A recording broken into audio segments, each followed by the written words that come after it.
Hi, friends. I'm Emily Lay, and you're listening to the Simplified podcast. If you're looking for a soft, quiet place where you can filter out the noise and the hustle, this is it. You're in the right place.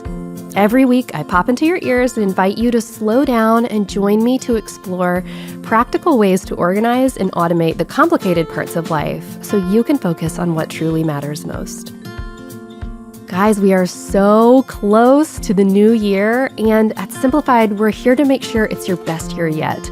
So go on over to emilylay.com and use code NEWYEAR to save 20% on your signature Simplified planner. We are so excited to help you start 2022 off on the best foot yet. Hi, guys. Welcome to the fourth and final episode of our special New Year's bonus series. I hope you've enjoyed this week as much as I have. We've talked about how to plan for a great year ahead and how to name what matters most. We even talked to one of my very best friends, Jane, about how to build up your friendship village this year. That's something I'm personally trying to work on. If you missed one of those episodes, go back after we're done here and take a listen. If you enjoyed today's episode, I think you'll enjoy those as well. Okay, so let's get started with our episode today. Let's begin with a little exercise, shall we? Imagine you are at the end of a yoga session. You've warmed your body, held some poses, and stretched your muscles. Now you're laying on the floor, your eyes closed, and your breath is slow and steady as you rest from your productive yoga practice. The soft, sweet music carries you into thoughts that are calm and quiet. You feel peaceful and content. Then ever so gently, the instructor at the front of the room says in a quiet voice, "Now it's time to make your way back into the room." She guides you to start moving your fingers, wiggling your toes, to roll over to your side before you sit up. She ever so softly gets you integrated back into your day. That is what we're doing on this podcast episode. Over the past few days, you've likely had some time to rest and reflect, and taking a break from your routine is so important. It's life-giving to press pause, to do things a little different than you normally do. But just like at the end of a good vacation, it's always nice to come home, isn't it? I think I know why. Humans thrive on rhythms they understand and routines they can count on. That's how we're wired. And as hard as it is to pick yourself up off the couch and get back into planning weeknight meals and coordinating school pickups, your brain will thank you for getting back into a worn groove it recognizes. If you're looking to ease a few routines back into your life, ones that will help you start the year the way you want to, then I have a few ideas. And remember, these suggestions are not prescriptions to a perfect situation. That is not what we do here.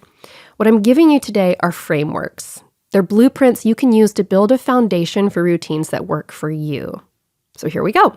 Here are 4 routines that'll help you start the new year on track. Routine number 1, set the mood in your home. You can start with your decor.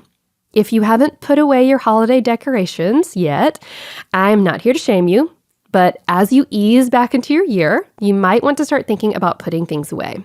Getting back to your normal decor is a small way to signal, hey everybody, it's time to get back into our regular routines. Then think about setting the mood with sound. Our family is loud, and that's what happens when you have 5 big personalities in one house.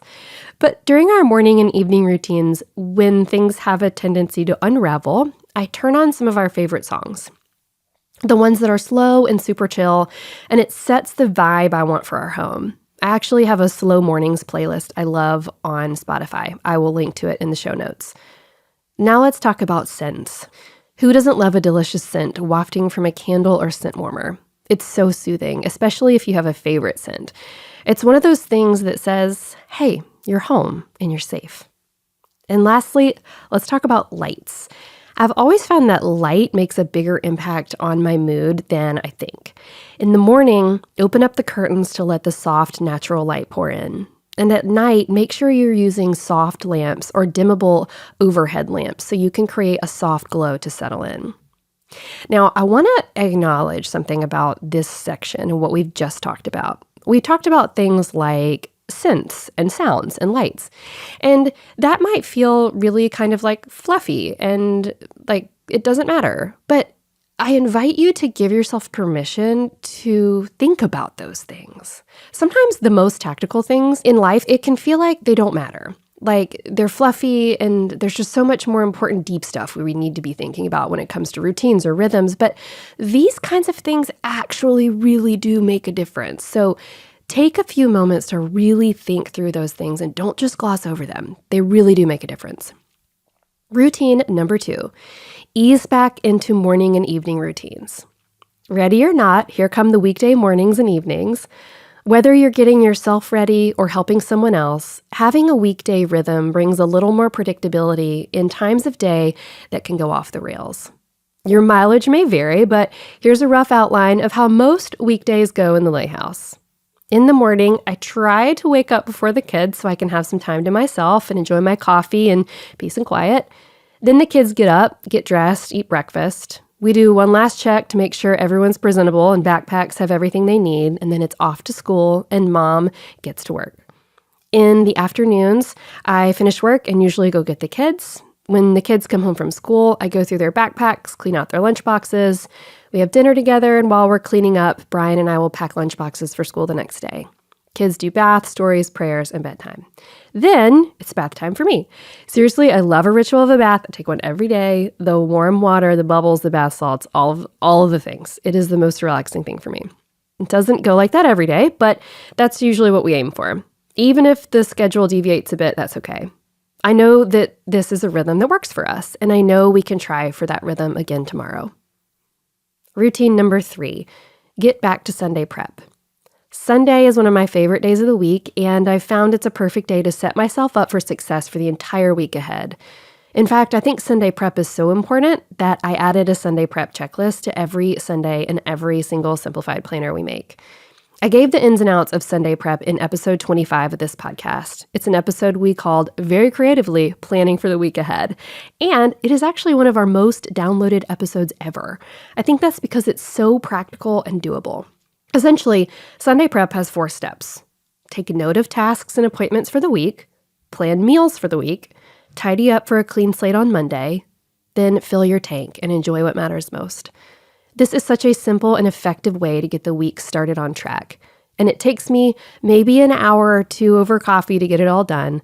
If you want some insider info on how I tackle Sunday prep, hop over to episode 25 after this episode and give it a listen.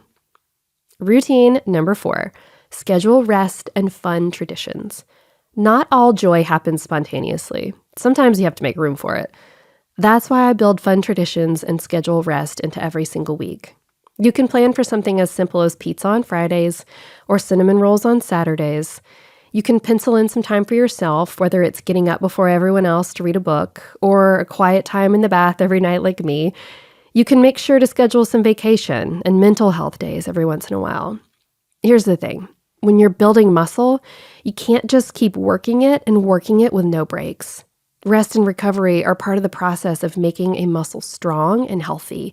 It's the same with your life, too. And there you have it, 4 routines to start your year in a manageable way. This brings our Simplifying 2022 New Year's series to a close. If you're listening to this episode the day it's released, that means it's New Year's Eve, 2021. We are so close to watching the clock roll forward into 2022. I've just got to say, it means so much to me that you've met me here in this podcast space.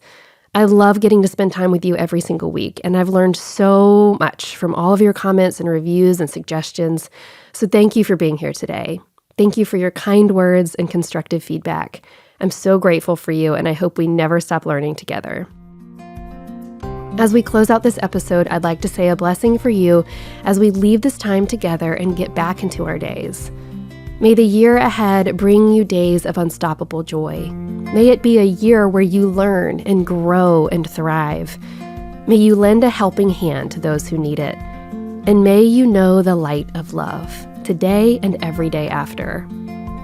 As always, I like to leave a little tip to help you put what we've talked about today into practice.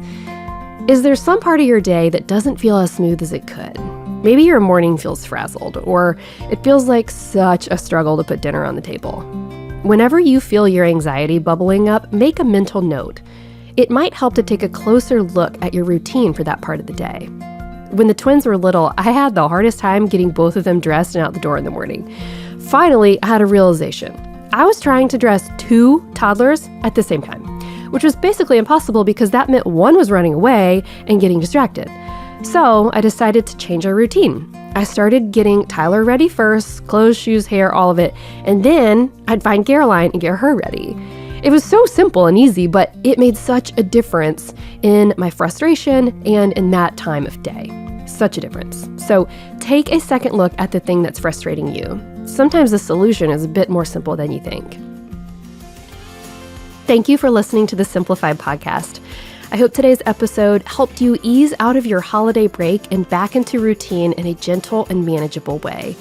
You can find show notes for this episode at emilylay.com/podcast, where you can check out links and resources I mentioned here, and you can shop the Simplified brand of planners and products, which will help you make this your best year yet. And don't forget, our 20% off sale is going on right now. You can save 20% off our signature 2022 Simplified planners with code NEWYEAR. Plus, for more simplicity tips, you can find me on Instagram at Emily Lay and at Simplified. If you're loving this show, then I bet you might like my latest book. It is, if you ask me, the perfect book to start off the new year with. It's called Growing Boldly, Dare to Build a Life You Love, and it's in stores right now wherever you buy books. I have one last favor to ask of you in 2021. If you love this show, would you go over to your podcast provider and leave a review? I want more people reaching for a life that's a little bit more slow and sweet and good. And leaving a review helps your podcast provider get the show to more hands of more people who might enjoy it. If you've left a review, thank you. Please know I read your words and take them to heart. Until next time, everybody, when we're in 2022, thank you so much for listening. Bye.